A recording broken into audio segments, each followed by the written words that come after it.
Today we are going to learn our fourth chapter, that is the Mughal Empire. Before going to the chapter, we must understand who are the Mughals. Mughals were the descendants of two great rulers. First one is the Genghis Khan, the Mongol ruler, and also the Timur, the Iranian ruler. There were six famous rulers in Mughal Empire. There were first one Babur, the founder of Mughal Empire in India. Second one Humayun. Third one Akbar, the most popular emperor. Fourth one is Jahangir. Fifth one Shah Jahan, the builder of Taj Mahal. And last one is Aurangzeb. After Aurangzeb also there were emperors, but these emperors paved the way to the decline of Mughal Empire. Now let us check about the empire in a detailed manner. The Mughal Empire was founded by Babur in 1526 at Kabul. Babur's forces captured a lot of places in North India after his victory at Panipat in 1526. But his son Humayun was an incapable ruler, and due to this, he compelled to exile during his rule.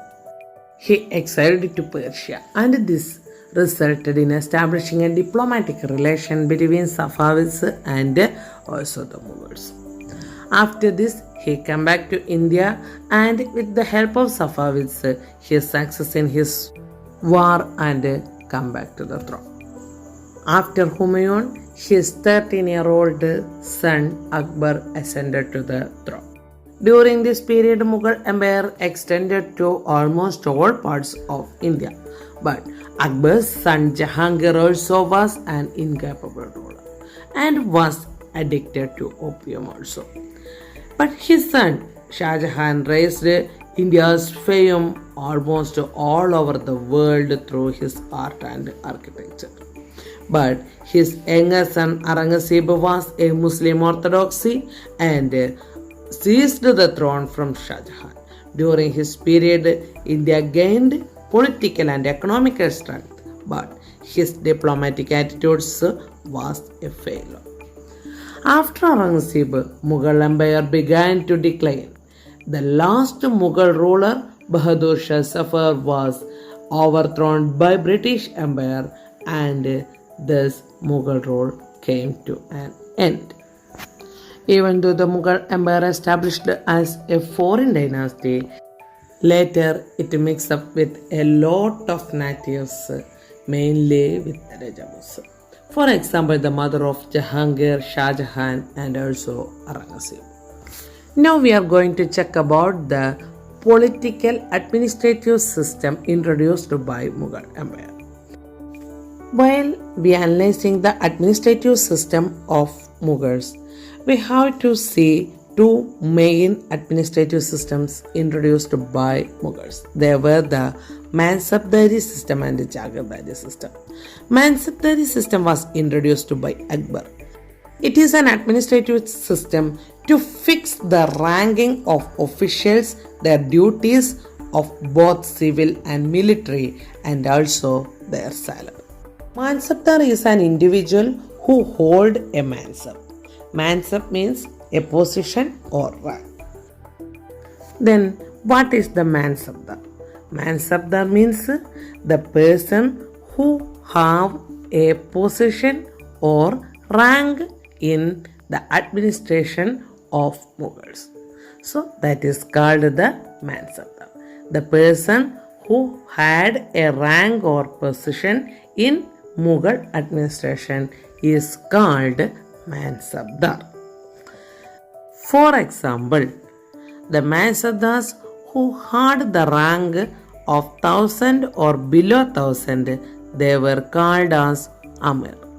And the Mansabdar who have a rank of above 1000, they were called Amir al-Kabir or Great Amir. And the person who have a position of above 5000 is called Amir al-Umara or the Amir of Amirs. From this, we have to understood the Mansabdari system was a grading system used by Mughals to fix the rank, salary, and also the military responsibility of people. This rank and salary were determined by a numerical value called Sat. So, we must have to understood what is the Sat. Sat is a numerical value to show the rank and salary of Mansabdars. So, what is the Sat? Sat is the numerical value to show the number, and number means rank and salary of Mansabdars or officers. One of the main responsibility of Mansabdar is he must have to maintain a specified number of savars or cavalry. So here another point is that what is savar? Savar is the number of cavalrymen kept by the Mansabdar. So here we also analyzed the duty of Mansabdar also. What is the duty of Mansabdar? Mansabdar must have to keep a fixed number of cavalry under them. So what is the duty? They must have to keep a fixed number of cavalry under them. So in this part we learn about Mansabdari, their salary, and also the duty of Mansabdar.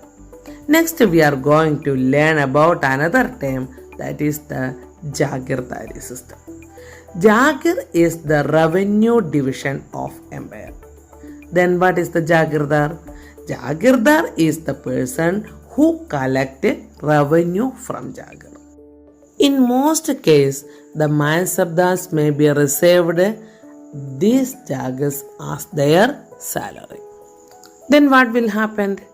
Then the Mansabdar also got the right to collect the revenue from this Jagir because it is their salary. Now we clear the terms Jagirdari and Mansabdari. The next terms were Sabt and Zamindars. So what is the Sabt and Zamindar? The main source of income of Mughal period was on the basis of their crops. So what is Sabt? Sabt was a land revenue system that was framed during the Mughal period. Raja Todarmal, the finance minister of Akbar, introduced this system. He conducted a detailed survey of the crop yields, prices, and also the areas cultivated of a 10-year period. And on the basis of this collected data, he fixed a fixed tax. It was in the form of cash. This revenue system is known as the Sabt. Then what is the Zamindar? Zamindars are the people who got the right to collect a tax from the farmers. This term was used by Mughals to describe all intermediaries, whether the local headman of a village or any other powerful chieftain. While learning the Mughal Empire and its administrative system in a detailed manner, the historical work Akbarnama also have a crucial role. So, what is the Akbarnama? Akbarnama is a famous work which was written by Akbul Fasal, who was a close friend of Akbar, and this written account gave a detailed information about Akbar's rule. So, in this chapter, we also learn about Akbarnama and also Aini Akbari. What is the Aini Akbari? Aini Akbari is the third volume of Akbarnama. The Akbarnama included 3 volumes, and the last volume is known as the Aini Akbari. The Aini Akbari gave a detailed account about The crops, yields, prices, wages, and also revenues during the Akbar's reign. In this work, Abul Fasal explained that the Mughal Empire was divided into a lot of provinces called subas. It was governed by a subadar who carried out both political and also military roles. The financial officer of Akbar's reign was known as Diwan. The military playmaster is known as the Bakshi, and the minister in charge of religious and charitable is known as the Sadr, and the military commanders are known as the Faujdars, and above all, the town police commander is known as the Kotwal. This book also gave detailed information about Akbar's religious policies also. This work mentioned us that Akbar conducted a lot of discussions on the basis of religion with a lot of other religious leaders like Brahmins, Jesuit priests, and also with the Zoroastrians along with the ulamas. This work gives us the information that these discussions or the religious discussions were took place at Ibadat Khana. As a result, the problem of intolerance was solved during Akbar's reign. Therefore, during his time, the Sunnis and Shias met in one mosque, and also the Christians and Jews met in one church for prayer. He consistently followed the principle of universal peace. This is known or described in the Persian language as Sulfikul. So, what is the Sulfikul? Sulfikul means the universal peace. The Mughal rulers were very efficient rulers. As a result of that, the administration and military also shows a progress approach during their rule. During the Mughals' rule, a lot of foreign travelers visited here and they described this empire as the fabled land of wealth. But in the late 17th century, the Mughal empire began to decline and their servants gained more power, strength, and also wealth. This caused to the end of Mughal Empire during the period of the last ruler Bahadur Shah Zafar. 16th century gave birth to a lot of great monarchs in this world. Some of them were in India, they were the Mughal emperors. Likewise, the Sultan Suleiman of Ottoman Turkey was another ruler. During his time, the Ottoman state expanded up to Europe. He seized almost all parts of the world, including the Africa and also Europe. During his time, a number of regulations were passed.